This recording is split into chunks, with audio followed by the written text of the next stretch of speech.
السلام عليكم صاحبيال muuqaalkeenan maanta waxaan ku sharaxaynaa sida loo yareyn karo ama loo dhimi karo lacagaha kaaga baxa mobile internet ama internetka aad mobilkaaga ka isticmaalayso.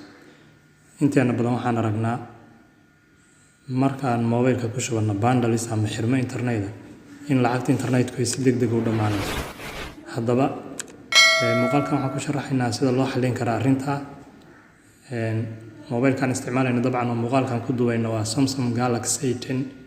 mobilada kalena adeegan way leeyihiin laakiin waxay ku kala duwanaan karaan processka la marayo. haddaba mobilkan hore u sheegay hadda isticmaalayso laba talaabo kaliya ka xigta inaad lacagta yareyso.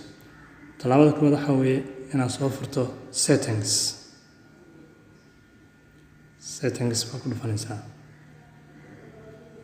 kadib marka gudaha u soo gasho connections baad ku sii dhufanaysaa.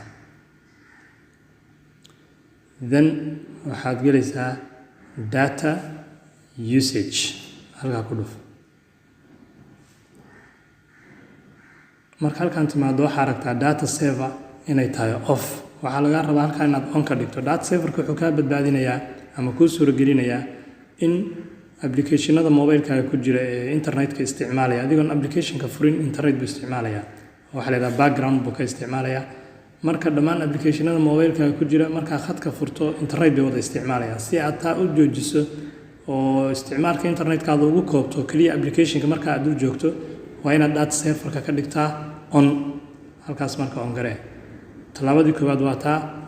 talaabada labaad waxay tahay ka noqo halkan ka soo bax. waxaad samaynaysaa markaa back dheh kor soo jiid halkaa kore meeshaad internetka ka furto saa u soo jiid. then xagga u jiid meesha ay ku qoran tahay ultra data saving iyadana tig baa saaraysaa. tig garee ultra data saving mode enable. labada talaabo markaa qaaday kadib waxaad suuro gelisay in lacagii kaaga bixi jiray internetka aad iska yarayso internetkaaga uusan si degdeg u dhammaanin. waad ku mahadsan tahay daawashada muuqaalkan. waxaan rajaynayaa haddaadan ka mid ahayn dadka ku xiran page-ka inaad ku soo biirto. thank you.